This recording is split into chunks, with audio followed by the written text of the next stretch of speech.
ಮಂಡ್ಯ ವತಿಯಿಂದ ನಾವು sir M ವಿಶ್ವೇಶ್ವರಯ್ಯನವರ ಭಾವಚಿತ್ರದ ಮೆರವಣಿಗೆಯನ್ನು ಬಸವೇಶ್ವರ ಸರ್ಕಲ್ನಿಂದ Bhagat Singh circle, Ambedkar circle, Shivaji circle ಹಾಗೂ ರೋಟರಿ ಸರ್ಕಲ್ನಿಂದ ರಂಗಮಂದಿರವರೆಗೆ ತಗೊಂಡು ಹೋಗ್ತಾ ಇದ್ದೀವಿ.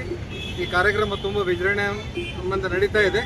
ಅದಕ್ಕೆ ಎಲ್ಲ ಇಂಜಿನಿಯರ್ಸ್ ಬಾಂಧವರು ಈ ಕಾರ್ಯಕ್ರಮದಲ್ಲಿ ಭಾಗಿಯಾಗಿದ್ದಾರೆ. ಇಂಜಿನಿಯರ್ಸ್, ಮಾರ್ಕೆಟಿಂಗ್ ಜನ ಮತ್ತು ಮಟೀರಿಯಲ್ ಸಪ್ಲೈಯರ್ಸು, ಕನ್ಸ್ಟ್ರಕ್ಷನ್ ವರ್ಕರ್ಸು, ಲೇಬರ್ಸು ಎಲ್ಲರೂ ತುಂಬ ವಿಜೃಂಭಣೆಯಿಂದ ಈ ಕಾರ್ಯಕ್ರಮವನ್ನು ಆಚರಿಸ್ತಾ ಇದ್ದೇವೆ. ಈ ಕಾರ್ಯಕ್ರಮ ಎಲ್ಲರೂ ಆನಂದಿಸಿ ಇದಕ್ಕೆ ಎಲ್ಲರೂ ಇದು ಮಾಡಿ ಒಂದು ಒಳ್ಳೆ ಪ್ರೋತ್ಸಾಹ ಕೊಡಬೇಕಂತ ಹೇಳ್ತಾ ನನ್ನ 2 ಮಾತಿಗೆ ವಿರಾಮ ಹೇಳ್ತೇನೆ. ಧನ್ಯವಾದಗಳು.